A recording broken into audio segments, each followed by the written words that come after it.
What if I told you that the greatest battle of your life is not out there in the world, but within? That the fiercest war you will ever face is not against your circumstances, not against your enemies, not even against the darkness of this age, but against the silence inside your own soul. We live in a world that screams, a world that pulls, a world that demands. Notifications ring, responsibilities press, fears whisper through the cracks of your peace, and in all of this noise, we forget the one voice that matters most. The voice inside, the still small whisper that speaks not from the outside in, but from the inside out, the voice of your soul, and yet we run from it, we drown it, we ignore it, because it is easier to live outwardly than it is to face the mirror of your spirit. But hear me, until you learn the secret of ministering to your own soul, you will walk through this life hungry, tired, and unfulfilled. You may succeed in the eyes of men and fail at the throne of heaven.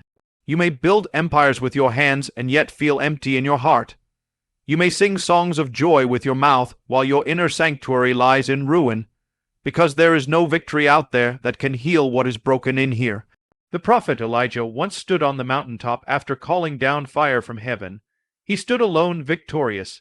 Yet moments later, he ran into the wilderness, asking God to take his life. How can a man go from the height of spiritual triumph to the depth of despair in a breath? Because he had poured out everything for everyone else, and left nothing for his own soul. He had performed miracles, but he forgot to minister to the one within. Let me tell you a story.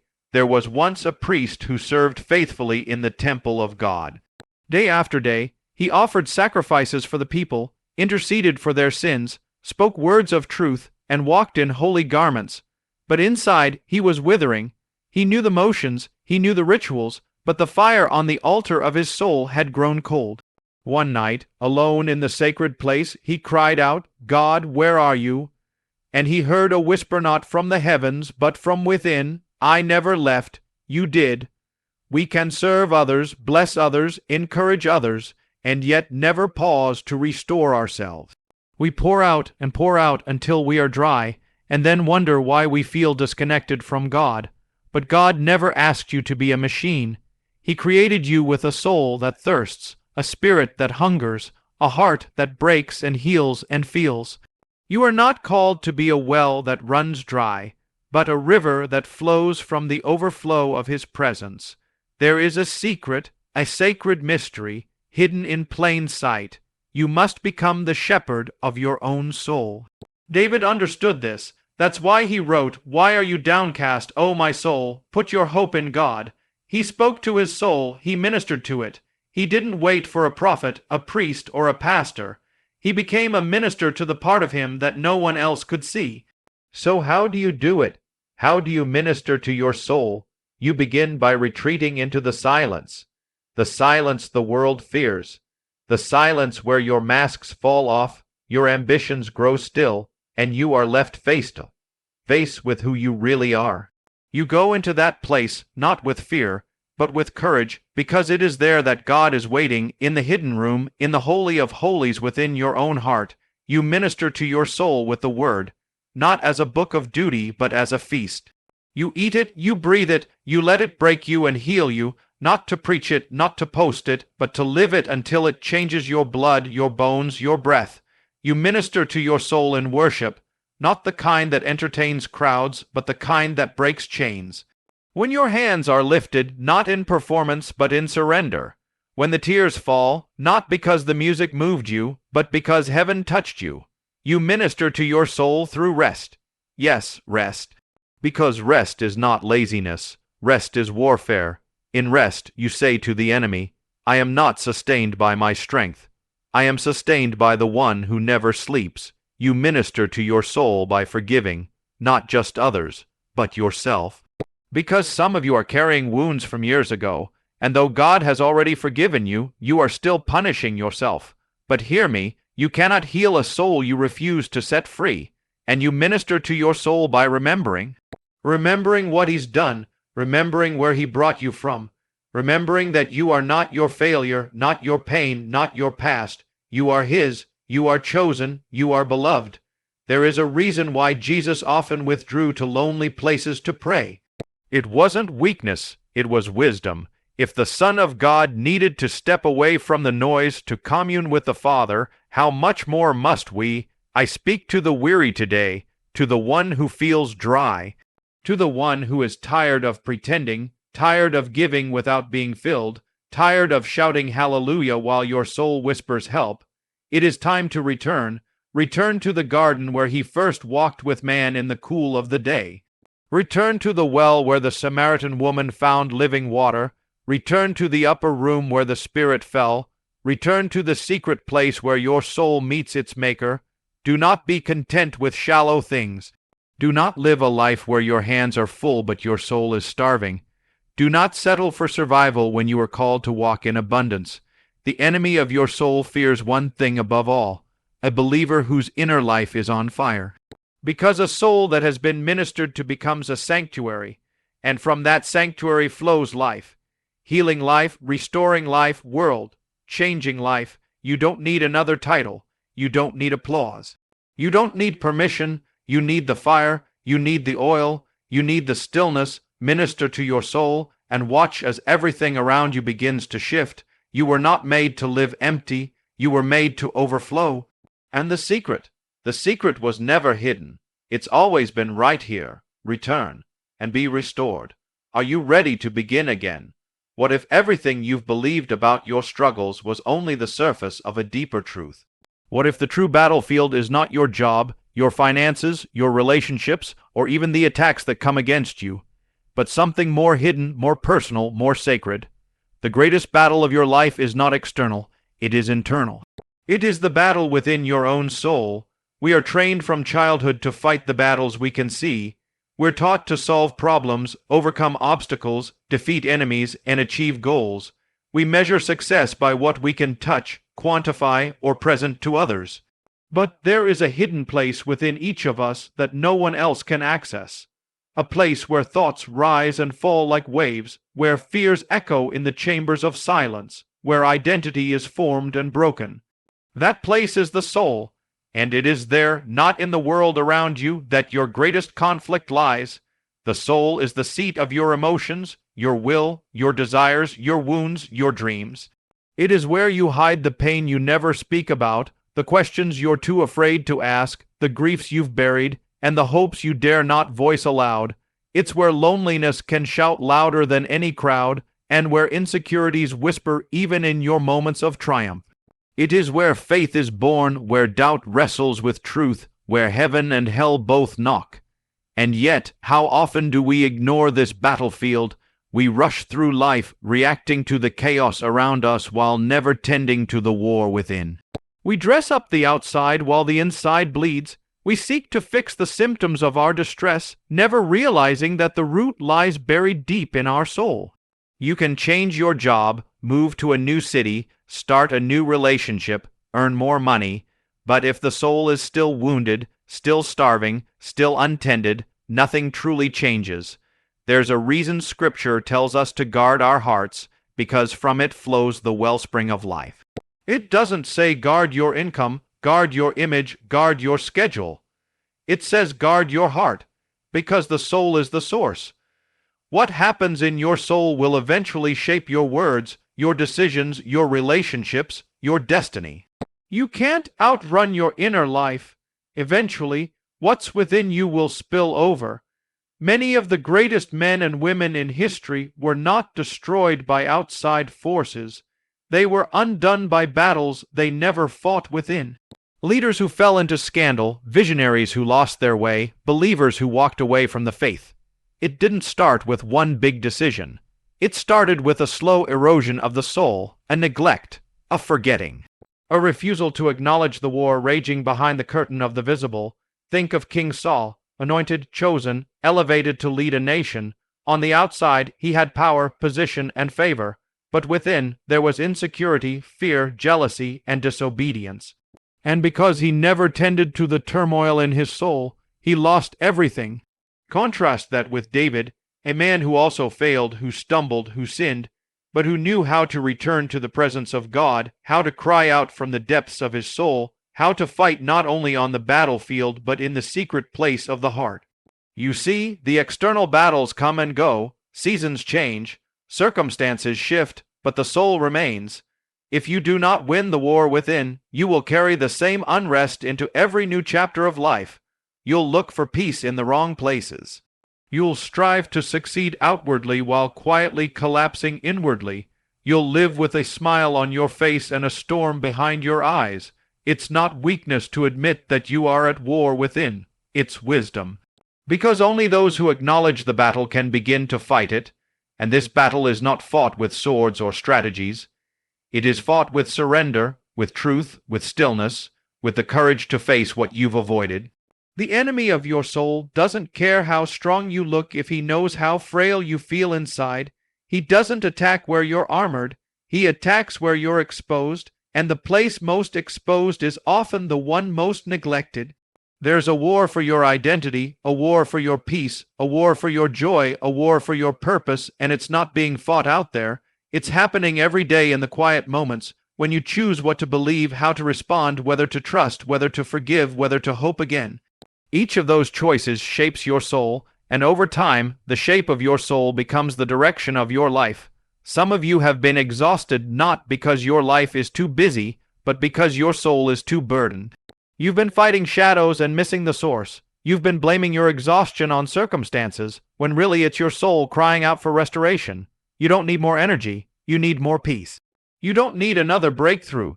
You need an inner awakening. You must become the shepherd of your soul. No one else can do it for you. Not your pastor, not your spouse, not your friends, not your mentors.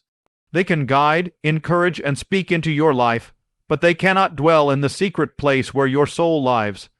That place is entrusted to you and you alone. The question is, what are you doing with it? There is something sacred about the way a shepherd watches over his sheep. He doesn't just glance at them from time to time. He doesn't feed them once and then disappear. He walks with them, leads them beside still waters, ensures they are fed, protected, and nurtured. He knows when one is missing. He senses when one is wounded. He stops everything to pursue the one that has wandered off. That is the image of what it means to shepherd a soul, not to dominate it, not to silence it, but to care for it with intention, patience, and fierce love. We live in an age of outsourcing. We outsource our meals, our errands, our decisions, even our spirituality. We scroll through sermons, listen to podcasts, attend conferences, and while all of these are good, none of them can replace your own inner communion with God. The danger is this: we can become spiritually codependent, always relying on others to feed us, lead us, pray for us, while neglecting the responsibility and privilege of cultivating our own inner altar. You were never meant to be a consumer of someone else's intimacy with God. You were meant to walk in your own. To be a shepherd of your soul means to become deeply familiar with its terrain, to notice when it is weary, when it is restless, when it is anxious or numb. Most people walk through life unaware of the state of their soul. They notice their productivity levels, their energy, their deadlines, but they don't pause to ask, "How is it with my soul?" That question, ancient and piercing, is the beginning of self-shepherding. It is the gateway to healing and to transformation. There's a reason why David, king, warrior, poet, repeatedly addressed his soul in the Psalms. He didn't speak from a place of delusion or denial. He confronted his soul. He told it when to hope, when to praise, when to be still. "Why are you downcast, O my soul?" he asked, not because he didn't know the answer, but because he was practicing the art of self-shepherding. He wasn't waiting for someone else to lift him up. He was leading himself into the presence of God. Too often, we expect life to adjust around our emotions, but a shepherd doesn't follow the sheep. The sheep follow the shepherd. That means your feelings don't get to lead your life. Your pain doesn't get the final word. Your fear doesn't hold the compass. When you shepherd your soul, you acknowledge those feelings, but you don't bow to them. You hold them up before God. You speak truth over them. You walk even when you don't feel like it. You choose worship when weariness tells you to sleep. You choose peace when anger demands a voice. You choose to feed your soul what it needs, not just what it wants. Being a shepherd also means guarding your soul. Not everything should have access to it. Not every voice deserves entrance. Not every relationship should be allowed to influence it. The soul is precious and easily shaped. What you dwell on, what you watch, what you listen to, who you surround yourself with, all of these become nutrients or toxins to your inner life. And if you are not guarding the gate, something else will enter and take root. You cannot be casual with what shapes your spirit. At times, shepherding your soul will feel like a battle. There will be wolves. There will be nights when you don't feel God, when the silence is loud, when the tears don't stop. In those moments, you have to learn to keep walking, to lead your soul through the valley, to remind yourself that shadows are not the end, that the shepherd of all shepherds walks with you, but he doesn't force you forward. He invites you, he leads you, and you must choose to follow. To shepherd your soul is not a one-time act. It is a daily rhythm, a habit formed in the quiet, a discipline shaped over time. It's the decision to pause when the world tells you to rush, to breathe when your mind races, to turn to the Word not for a sermon, but for sustenance, to pray not because you feel spiritual, but because your soul needs to hear your own voice cry out to heaven. There is a power that comes when you take responsibility for the condition of your heart. No one else knows your hidden thoughts. No one else feels the ache you carry. No one else sees the silent wars you fight when the lights go out. But you do, and the one who created you does. You are not abandoned in this work. You are partnered with the divine, but he will not force his way in. He waits for you to awaken, to rise, to lead your soul out of dryness into living water. Silence and stillness are sacred places of restoration, yet they are the most neglected places in the modern soul. In a world that glorifies movement, noise, and productivity, we are conditioned to believe that stillness equals stagnation and silence equals absence. But the truth is exactly the opposite. Stillness is not the absence of movement, it is the presence of depth. Silence is not the absence of sound, it is the opening through which heaven speaks. When God created the world, he did not shout into chaos. He spoke a word into the void, into the silence, and creation responded. And even after he shaped the world, he rested, he paused, he called it holy. That moment of stillness was not just for God. It was to show us the rhythm of creation. Rest, silence, stillness, these are not breaks from life. They are the very breath of it. But we have learned to run from silence. It exposes us. When the noise fades and the distractions fall away, we are left with ourselves, our wounds, our longings, our doubts, our fears. That is why we reach for our phones the moment we feel a pause. That is why we fill our days with schedules and our nights with noise, because the silence reveals what we would rather avoid. And yet it is only in that space, where everything else quiets down, that the soul begins to speak and God begins to reveal. Stillness is where the voice of God often chooses to speak. The prophet Elijah did not find him in the wind, or the earthquake, or the fire. He found him in the still small voice. That voice is not heard by the ears, but by the Spirit. It is not found in the crowd, but in the cave. It requires you to slow down, to come away, to listen. The problem is not that God has stopped speaking. The problem is that we have stopped being still enough to hear. We seek answers in busyness, hoping activity will give us clarity. But some answers are only revealed in stillness. Some directions are only received when we stop running long enough to listen. When Moses encountered God in the wilderness, it was in the solitude of the desert. When Jesus prepared for ministry, he was led into the wilderness alone. When John received the revelation, he was exiled on an island. The greatest revelations come not when the world applauds, but when it is silent. Stillness is where healing begins. The body can't heal when it's always in motion, neither can the soul. If you keep moving to avoid pain, you never allow the deeper healing to take root. Silence allows grief to surface, but it also allows grace to enter. Stillness makes space for sorrow, but also for comfort. It is the space where God binds the broken pieces and breathes life into what felt dead. In the noise, we forget who we are. In the silence, we remember. The voice of the world tells you who to be, what to chase, how to perform. But the voice in the stillness reminds you of your true name. Not the title, not the image, not the version of you others expect, but the beloved one, the one known before time began, the one who was formed in secret, the one God sees when the masks come off. There is a warfare against stillness. The enemy wants you exhausted because a weary soul won't pause to pray. A restless heart won't dwell in God's presence.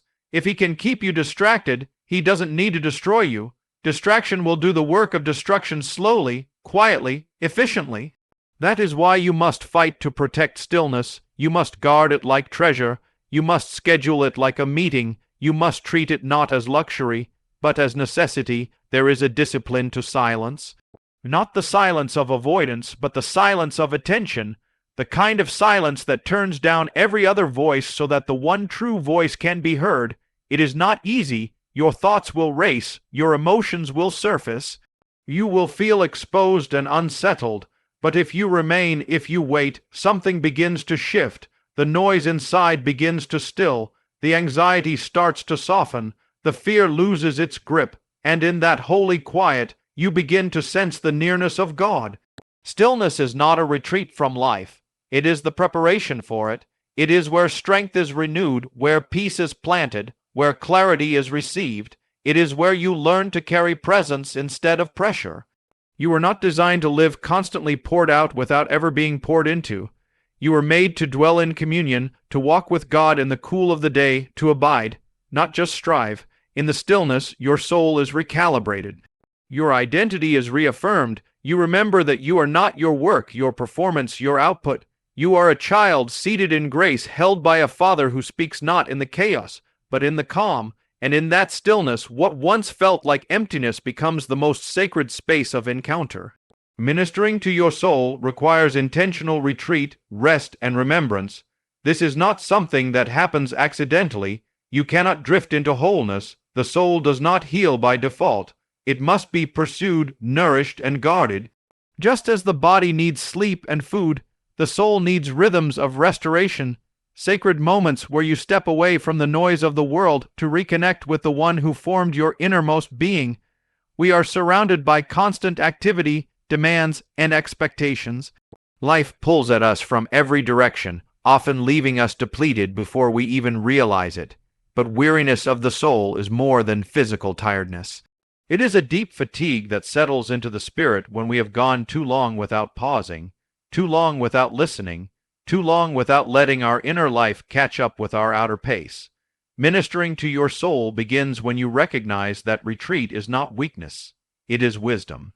It is not withdrawal from purpose, but a return to presence. Throughout Scripture, we see the pattern of retreat again and again. Moses left the camp to meet with God on the mountain. David withdrew to the wilderness where he penned the cries of his heart. Jesus himself would rise early and go to a solitary place to pray, even when crowds were waiting. These were not acts of escape, they were acts of alignment. They were moments when the soul, burdened by the weight of calling, needed to be reminded of the one who called. And if even Christ, fully divine, retreated to rest and commune with the Father, how much more must we? But retreat is only the first movement. It opens the door. Rest is what begins to restore the soul once we've entered in. This rest is not the same as sleep or entertainment. It is not scrolling through distractions or numbing ourselves with temporary pleasure. True rest is soul, deep. It is the kind that comes when we cease striving. When we stop trying to earn our worth, prove our value, or fight every battle in our own strength. Rest is an act of trust, it says. I don't have to hold the world together. I am not the Savior. I am held. In rest, we allow God to tend to the places we've tried to fix on our own. We give Him access to the broken parts we've hidden behind busyness. Rest is not passive. It is profoundly active in the spirit. It's in this sacred pause that healing begins, that clarity returns, that peace long buried under the rubble of our distractions rises again. It is here that the soil of our soul is softened, made ready for growth, ready to receive again what we forgot we needed. But even rest is not complete without remembrance, because the soul forgets. It forgets who God is. It forgets what He has done. It forgets who we are in His eyes. The weight of daily life, the voice of the world, the pain of disappointment, these things cause us to lose sight of truth. That is why the Word so often commands us to remember. Do not forget His benefits. Remember the Lord your God. Tell your children. Build memorials. not because God forgets, but because we do. Remembrance is an act of war against spiritual amnesia. It is a defiant choosing to recall the faithfulness of God, even when current circumstances are unclear. When you remember what God did in the valley, you gain strength for the mountain ahead.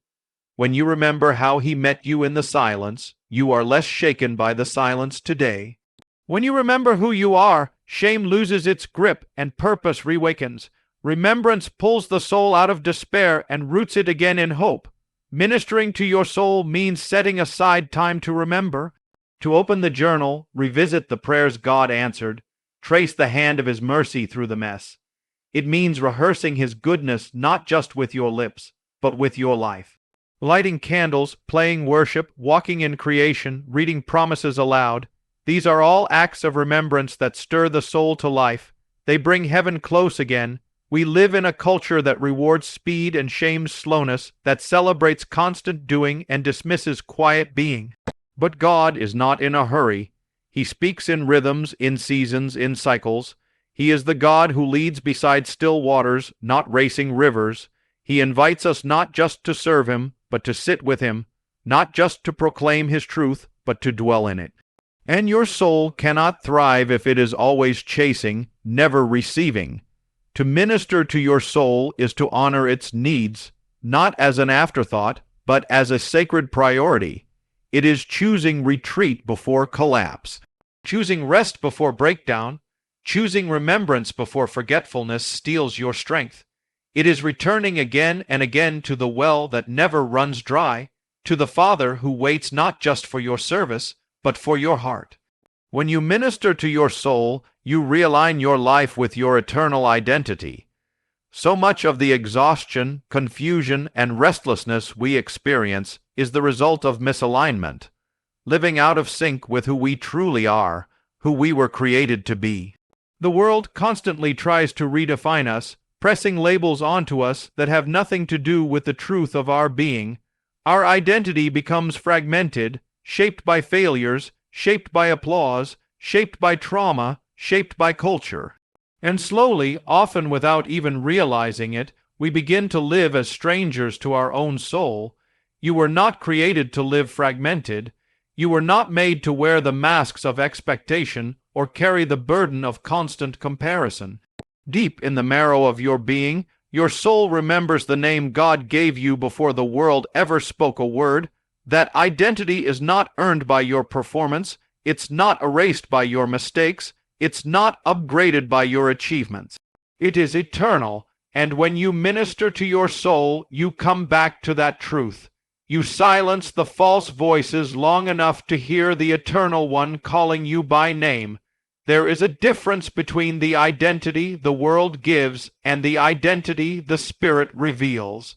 The world says you are what you do. Heaven says you are who you are loved by. The world ties your worth to your productivity. Heaven ties your worth to your sonship, your daughtership. The world keeps shifting the standard of enough. Heaven already declared, "It is finished," and unless you return to that sacred center, your soul will remain in a state of striving, always trying to prove what has already been proclaimed. Ministering to your soul is not about adding something new to your life. It's about uncovering what's already there but buried.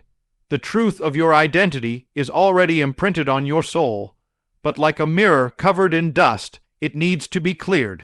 And the dust looks different for each of us. For some, it's shame from the past. For others, it's fear of the future. For many, it's the slow erosion of purpose from the wear and tear of life. But beneath it all is still the original design. The soul remembers, God remembers. Realigning with your eternal identity means beginning to see yourself through heaven's eyes again. It means looking into the Word not just for instruction, but for reflection. Scripture becomes not just a manual, but a mirror, a place where you are reminded who you are.